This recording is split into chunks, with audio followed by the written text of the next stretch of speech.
Bueno, en esta oportunidad vamos a ver lo que es la interpolación polinomial. Para entender el concepto de interpolación polinomial, vamos a primero resolver un problema o un ejercicio bastante sencillo que se suele presentar en cualquier curso que se haga un poco de sistemas de ecuaciones lineales. El problema dice así: dado un polinomio, ¿no? O sea, queremos buscar un polinomio de grado 2 que pase exactamente por tres puntitos dados, ¿no? Yo me doy tres puntos y yo me doy tres puntitos y quiero hallar un polinomio que pase por estos tres puntos. En general estoy pensando en un polinomio de segundo grado. ¿Por qué en un polinomio de segundo grado? Porque evidentemente un polinomio de grado cero, o sea, una constante, pues en general no va a pasar por tres puntos distintos, salvo que estos sean puntos colineales, ¿no? Tampoco un polinomio de grado 1, un polinomio de grado 1 es una recta. Entonces es natural pensar en un polinomio por lo menos de grado 2, ¿no? Entonces si yo tengo ahí los tres puntos, pensar que puedo obtener una parábola que pase por esos tres puntos. Bueno, entonces, estamos buscando un polinomio de la forma a sub 0 más a sub 1x más a sub 2x al cuadrado, ¿no? Un polinomio de grado 2. Aquí recuerden que en realidad no es que no hay x, lo que pasa es que el término independiente tiene x elevado a la 0, ¿no? Entonces, a sub 0, a sub 1x y a sub 2x al cuadrado. Y queremos que este polinomio pase por estos tres puntitos, ¿no? Es decir, si va a pasar por el punto 1 menos 1, entonces, al evaluar el polinomio en el punto 1, su imagen me tiene que dar menos 1, ¿no? Al pasar el polinomio por el punto 2, si quiero que pase por el punto 2, al evaluar el polinomio en el 2, su imagen me tiene que dar 2, ¿no? Y lo propio para este otro punto. Entonces, si yo quiero un polinomio de grado 2 que pase por estos puntos, eso me genera un sistema de ecuaciones. Este sistema de ecuaciones es un sistema de ecuaciones lineales, porque las incógnitas son los coeficientes del polinomio. Los coeficientes del polinomio son los que definen al polinomio. Entonces, mis incógnitas son a sub 0, a sub 1 y a sub 2, ¿no? Entonces, dado este sistema, yo lo puedo pensar, por ejemplo, en términos de matrices, ¿no?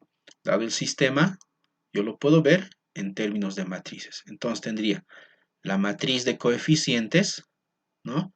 Primera columna, coeficientes de A sub 1. Segunda columna, coeficientes de A sub 1. Tercera columna, coeficientes de A sub 2 y la matriz de términos independientes, ¿no? Recordemos que los coeficientes de la primera columna son los coeficientes de A sub 0. Son x elevado a la 0. Cuando yo pongo el x, o sea, el valor, digamos 1, o 2, o 4, ese valor se eleva a la 0 y me da siempre 1. En la segunda columna, yo pongo x elevado a la potencia 1. Entonces, si yo pongo 1, me va a dar 1. Si yo pongo 2, me va a dar 2. Si yo pongo 4, me va a dar 4. Y en la tercera columna es el x elevado al cuadrado. Es decir, si mi x es 1, 1 cuadrado es 1. Si mi x es 2, 2 al cuadrado es 4. Si mi x es 4, 4 cuadrado es 16, ¿no? De esa manera se genera la matriz de coeficientes. Puedo analizar esta matriz de varias maneras, ¿no? Lo que yo necesito saber es si el polinomio existe y cómo es ese polinomio. Entonces, como es una matriz, como la matriz de coeficientes, es una matriz de 3 por 3, bueno, puedo calcular el determinante, ¿no? el determinante de esta matriz, evidentemente, es 6, ¿no? Podemos hacer por diagonales, es una matriz de 3 por 3. 1 por 2 por 16, 32. 32 más 4, 36. Más 4, 40. Y al otro lado, cambiando de signo. 40 menos 2, 38. 38 menos 16, menos otros 16, 38 menos 32, 6. ¿No? Entonces tenemos el determinante de la matriz. Como este determinante es diferente de 0, nosotros sabemos que el sistema, primero, tiene solución, existe la solución, y además la solución es única. Es decir, solo hay un polinomio que, dados estos 3 puntos, va a poder pasar por esos 3. Solamente hay un polinomio de grado 2, que dados estos 3 puntos, ese polinomio va a pasar por esos 3 puntitos. Entonces, ¿cómo calculamos el polinomio? Pues simplemente resolvemos el sistema de ecuaciones lineales. El sistema lo podemos resolver de varias formas. Por ejemplo, lo podríamos resolver usando la matriz inversa, ¿no? Tengo el sistema de ecuaciones, ¿sí? Entonces, como su determinante es diferente de 0, esta matriz tiene inversa y puedo resolver el sistema utilizando la matriz inversa. También podría hacerlo por el método de Cramer o la regla de Cramer, ¿no? A sub 0 sería el determinante de la matriz que obtengo al sustituir la primera columna por la matriz de términos independientes, ¿no? Y eso lo divido entre el determinante de la matriz de coeficientes, ¿no? Y en este caso me quedaría menos 22 tercios. A sub 1 sería el determinante de la matriz que obtengo al reemplazar en la matriz de coeficientes su segunda columna por la matriz de términos independientes. Bueno, y así sucesivamente. Entonces, de esa manera puedo hallar los coeficientes del polinomio, ¿no? A sub 0 sería menos 22 tercios, a sub 1 saldría 8, y a sub 2 menos 10 partido por 6, o menos 5 tercios. Bueno, estos son los coeficientes del polinomio. Entonces, con estos ya puedo armar nuestro polinomio, ¿no? La solución del problema. Podemos verificar todo esto con GeoGebra, ¿no? Podemos verificar todo esto con GeoGebra. Ya lo había hecho acá, pero vamos a volver a hacer todito. A ver. Primero tenemos los puntos. Los puntos serán 1 menos 1, 2, 2, 4 menos 2. ¿No? Esos serán los puntitos. Entonces, podemos pintar así y verlos como lista de puntos. Y ahí están los puntos, ¿no? ¿Cómo formamos la matriz de coeficientes? Lo que habíamos dicho. La primera columna es x, ¿no? que es 1 para el primer punto, elevado a la 0, ¿no? Y después a sub 2 elevado a la 0, a sub 3 elevado a la 0, ¿no? O a sub 0. Recuerden que esto es el punto x, y. Entonces, x0 elevado a la 0, el segundo x2 o x sub 1 elevado a la 0 y x2 elevado a la 0, ¿no? Después, estos mismos puntos elevado a la potencia 1, ¿no? Estos mismos puntos elevado a la potencia 1. Y estos mismos puntos elevados a la potencia 2. Claro, porque lo que hago yo es evaluar el polinomio. Primero lo evalúo en x igual a 1, entonces sería a sub 0 más a sub 1 más a sub 2 igual a 1.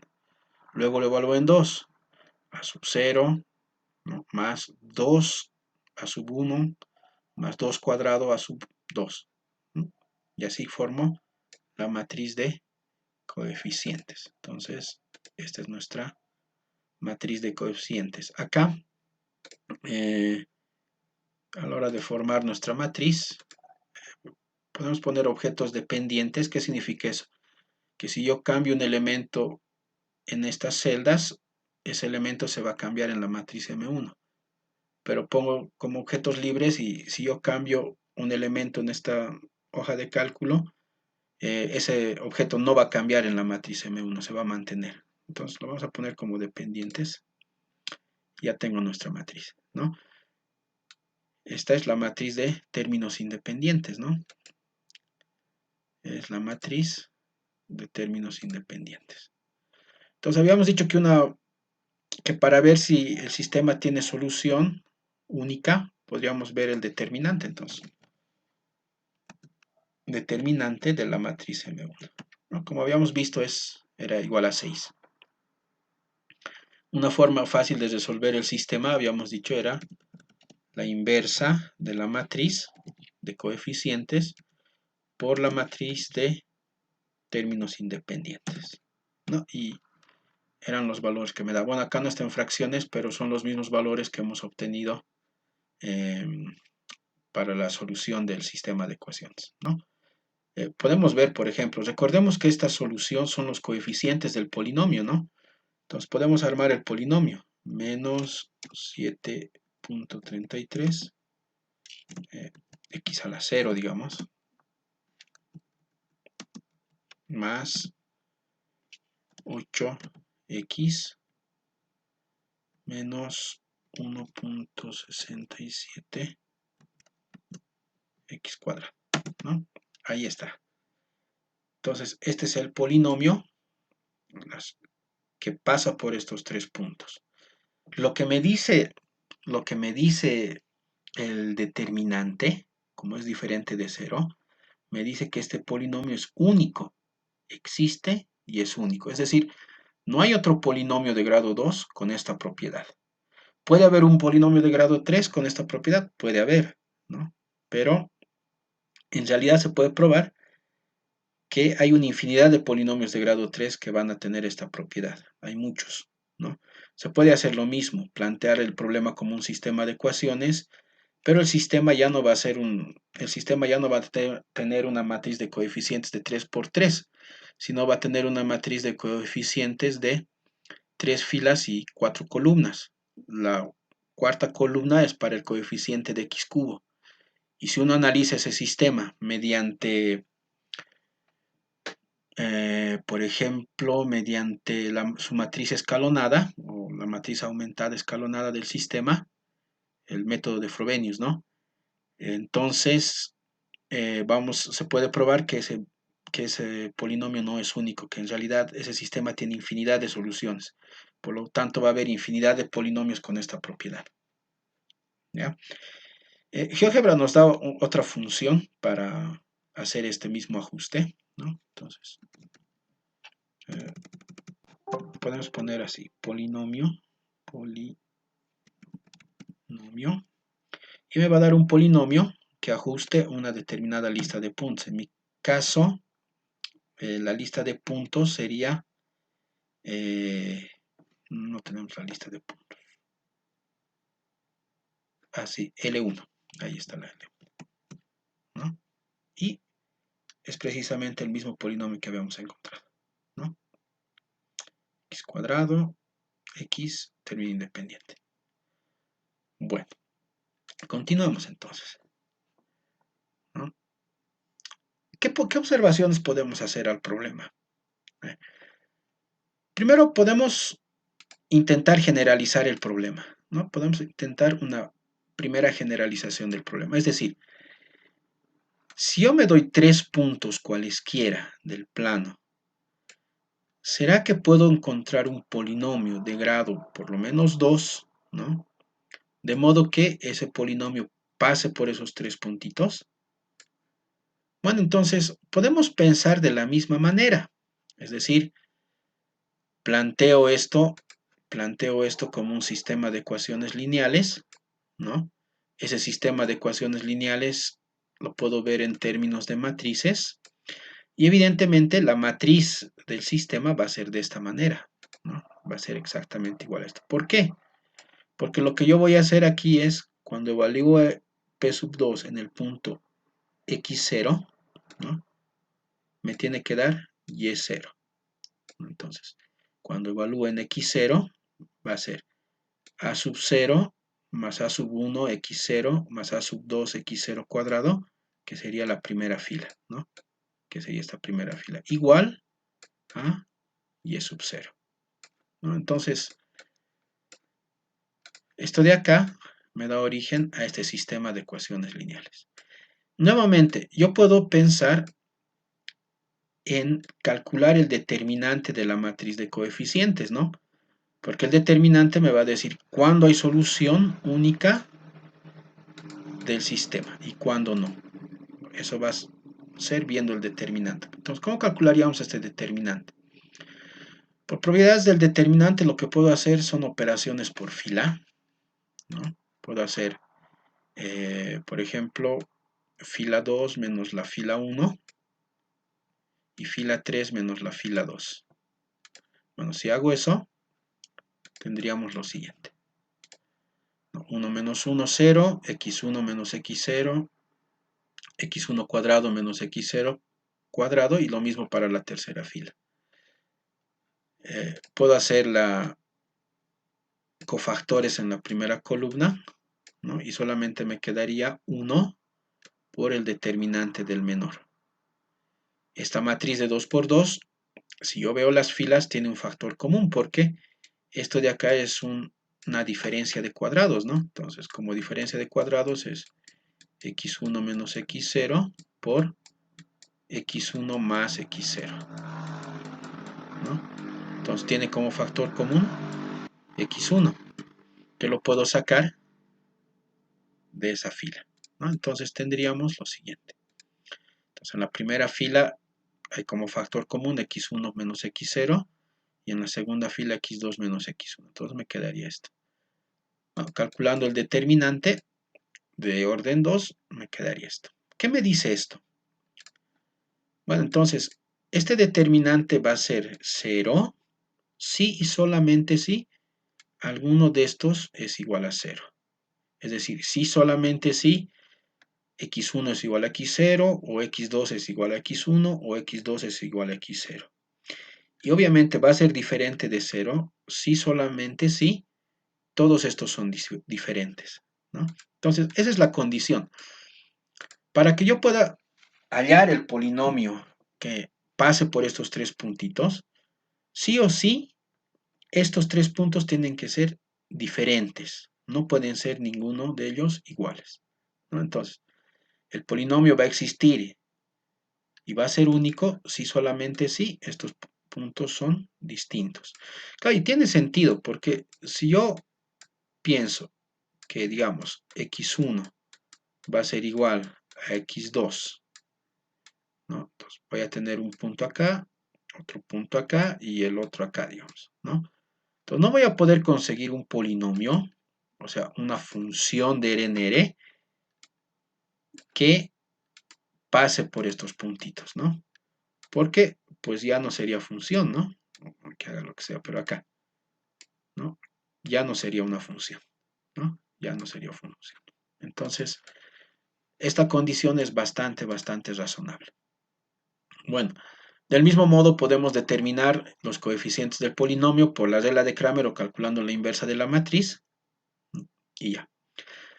Bueno, es decir, en una primera generalización del problema, la condición es que todos los x sean distintos. Vale, primero.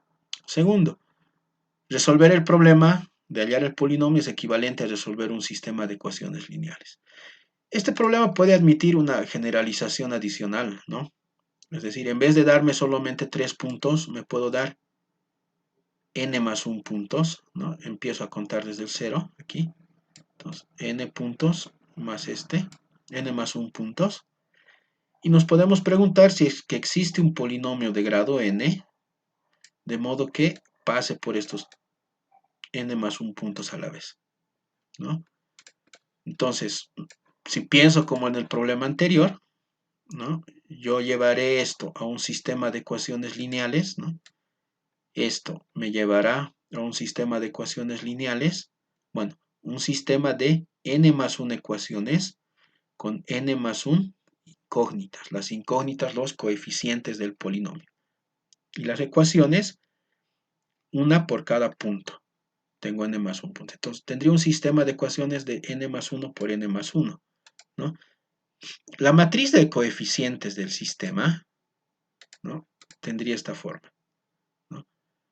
A sub 0, a sub 0 más a sub 0 por x1 más a sub 2 por x cuadrado más, etcétera, a sub n por x sub 0 a la n, igual a y sub 0. Primera ecuación, etcétera, ¿no? Esta matriz se llama matriz de Van der Mode, ¿sí? Se llama matriz de Van der Mode. Y se puede probar que su determinante es el producto de las diferencias de todos los xy. Es decir, bueno, eso se puede hacer de la misma forma que hemos hecho lo anterior, pero por inducción, ¿no? Hacer operaciones elementales por fila y por inducción sobre el orden de la matriz. Es un problema de álgebra lineal relativamente sencillo. Bueno, entonces, este determinante, ¿cuándo va a ser cero? Cuando algún xy sea igual a algún xj. ¿Y cuándo va a ser diferente de cero? Si todos los xy son diferentes de todos los xj, mientras y sea diferente de j. Bueno, entonces, es decir, que las primeras coordenadas todas tienen que ser diferentes, ¿no? Bueno, entonces, bajo esta condición de que todas las primeras coordenadas de los puntos sean diferentes, nosotros podemos garantizar la existencia de este polinomio y además su unicidad. Este polinomio que pasa por estos puntos se denomina polinomio de interpolación. Es decir, un polinomio de interpolación es un polinomio que pasa exactamente por todos los puntos de esa lista, ¿no? En ese sentido se dice que interpola los puntos. Tiene que pasar exactamente por esos puntos. A eso se refiere la interpolación polinomial. Lo que hemos probado acá es que para n más 1 puntos yo puedo encontrar siempre un polinomio de grado n único que interpola estos n más 1 puntos siempre y cuando todas sus primeras coordenadas sean diferentes. ¿Cómo lo puedo hacer? En principio, resolviendo un sistema de ecuaciones lineales. En general, resolver un sistema de ecuaciones lineales, ya sea por el método de Cramer o determinantes o por escalonamiento, es una tarea bastante no compleja, sino que requiere bastantes recursos, principalmente a nivel computacional. Hay una gran cantidad de operaciones que se tienen que hacer, entonces computacionalmente hablando es bastante caro, ¿no? Es bastante caro. Hay muchas operaciones que hacer. Uno puede hacer también a mano estas operaciones, pero bueno, resolver un sistema de 3x3 o de 4x4 es relativamente sencillo, pero resolver un sistema de 10x10, 15x15, obviamente tenemos que recurrir a un ordenador, ¿no? Bueno, ¿qué podemos decir sobre el error de aproximación? Se puede demostrar el siguiente teorema que tiene como base fundamental el teorema de Taylor, que lo podemos encontrar en el libro de referencia. Entonces, si tenemos una función definida en un intervalo AB de clase Cn más 1, ¿qué significa esta clase Cn más 1? Significa que la función es n más 1 veces derivable y la última derivada tiene que ser continua. ¿De acuerdo? De clase C2 significaría que tiene primera derivada, tiene segunda derivada y la última derivada es una función continua. Bueno, entonces, es una condición de suavidad para la función, o sea, no tiene que ser demasiado, no tiene que ser no tiene que sufrir demasiados cambios, significa. ¿Sí? Es una función relativamente buena. Y tomo una cantidad finita de puntos dentro del intervalo, ¿no? Entonces, así tomamos unos puntitos dentro del intervalo. Entonces, resulta que cada uno de estos puntos me define un punto sobre la gráfica de la función, de esta manera, ¿no? Obtengo puntos sobre la gráfica de la función. Entonces, tengo n más 1 puntos, puedo calcular el polinomio de interpolación. Existe y es único. Bueno, resulta que el polinomio de interpolación y la función son iguales, excepto por este error, ¿sí? Por esta diferencia. Esto se llama el error de aproximación.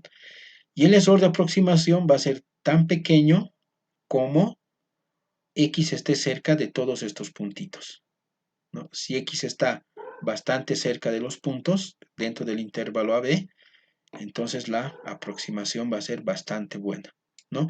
Fíjense que este error es similar al error que tienen los polinomios de Taylor respecto de la función. Es un error bastante bueno, bastante bueno, ¿no? Por ejemplo, si yo tomo, como habíamos dicho, la función f, ¿no?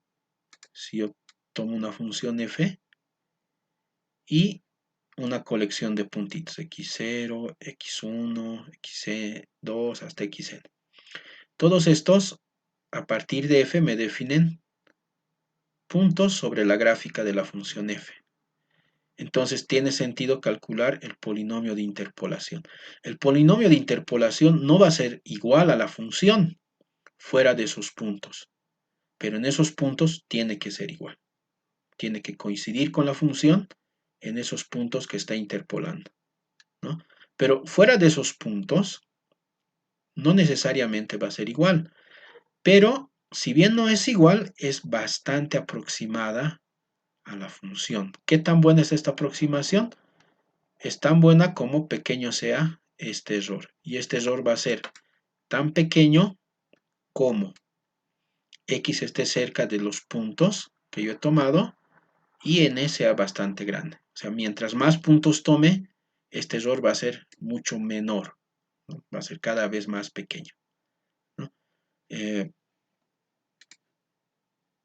Podríamos ver un pequeño ejemplo para esto. Digamos que yo tengo la función 1 partido por x, ¿no? Y consideramos los puntos 2, 2.75 y 4, ¿no? Entonces, el polinomio de interpolación va a ser precisamente este, ¿no? Y si yo calculo la función evaluada en 3 y el polinomio de interpolación evaluado en 3, veamos que la diferencia es bastante pequeña, ¿no? F de 3 es 0,33, 33, etc. Y el polinomio evaluado en 3 es 0,329, ¿no? Hay una muy buena aproximación entre ambos. Podemos ver esto en GeoGebra. Vámonos a GeoGebra y vamos a borrar todo esto.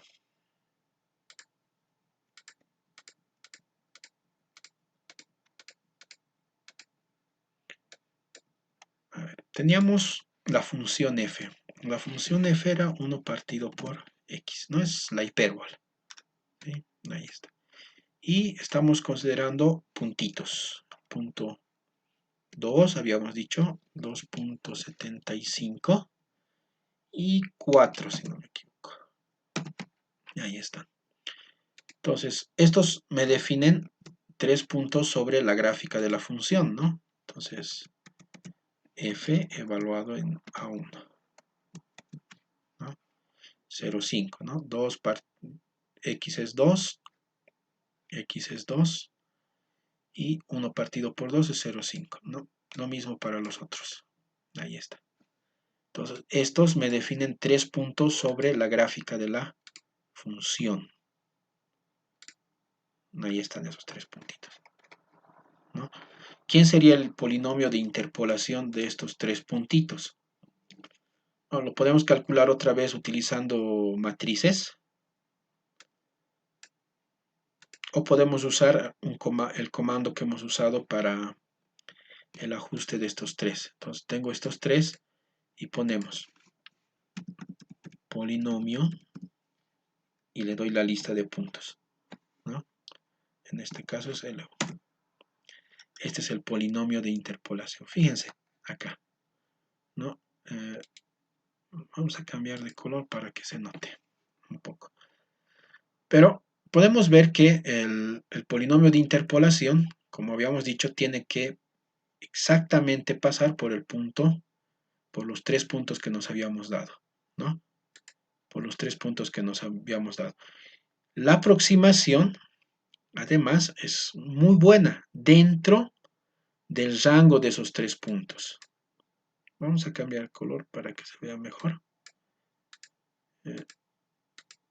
Así digamos. Así. Ya.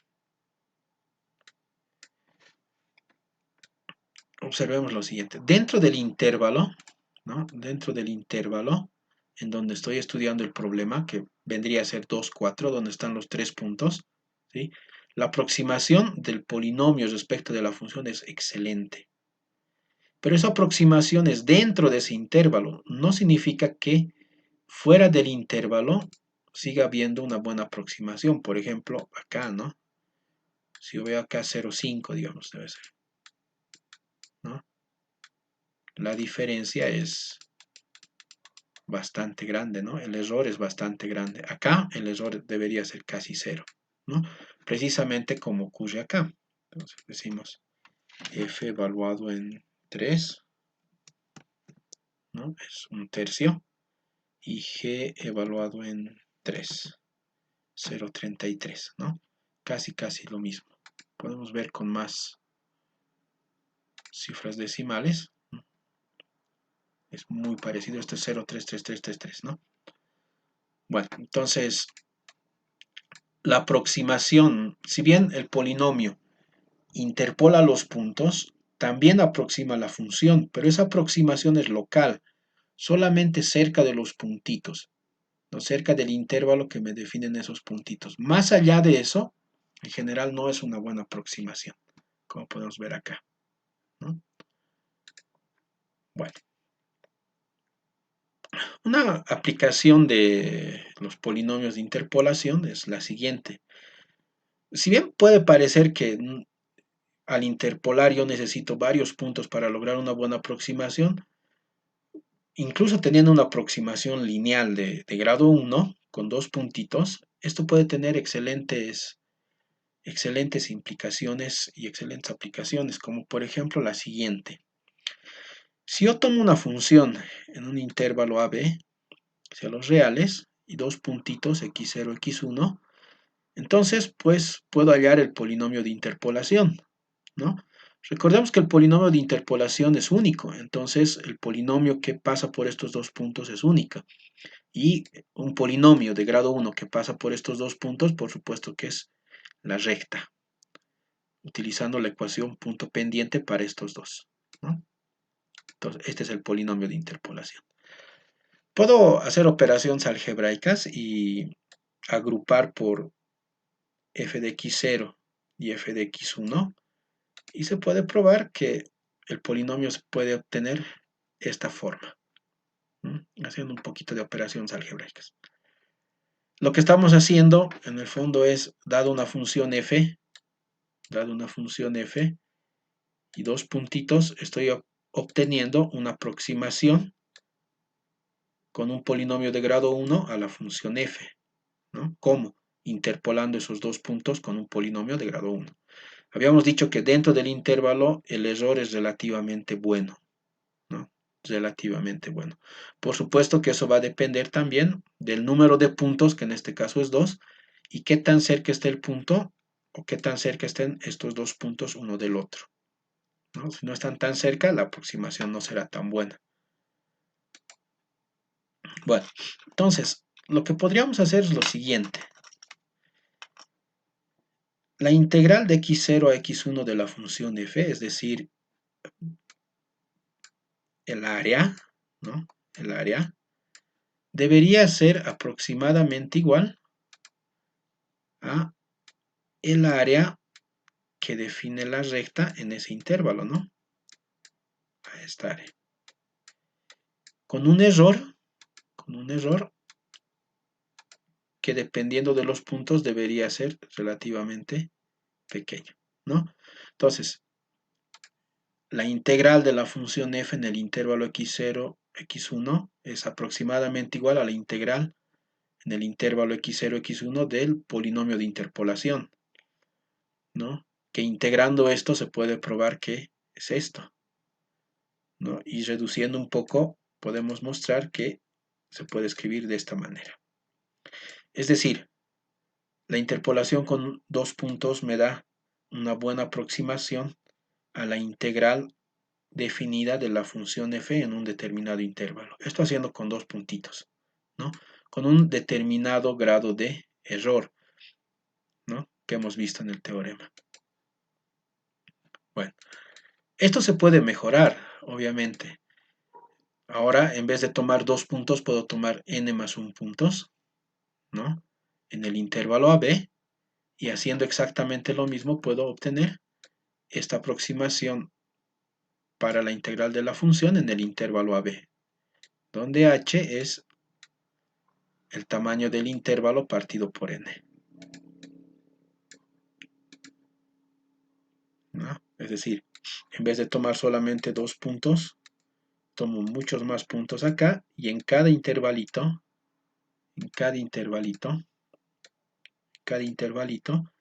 hago la aproximación polinomial con un punto, ¿no? Y puedo aproximar el área de la región con el área de este trapezoide. Precisamente esto se denomina el método de los trapecios para aproximar el valor de una integral.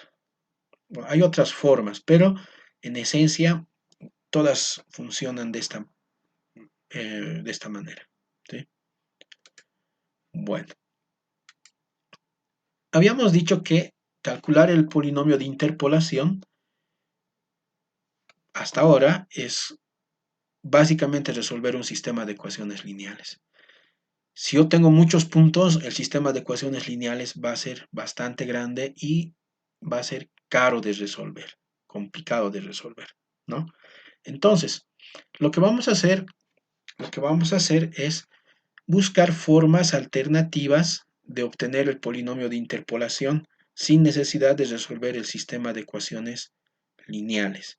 Esas otras formas son, por ejemplo, diferencias divididas, ¿no?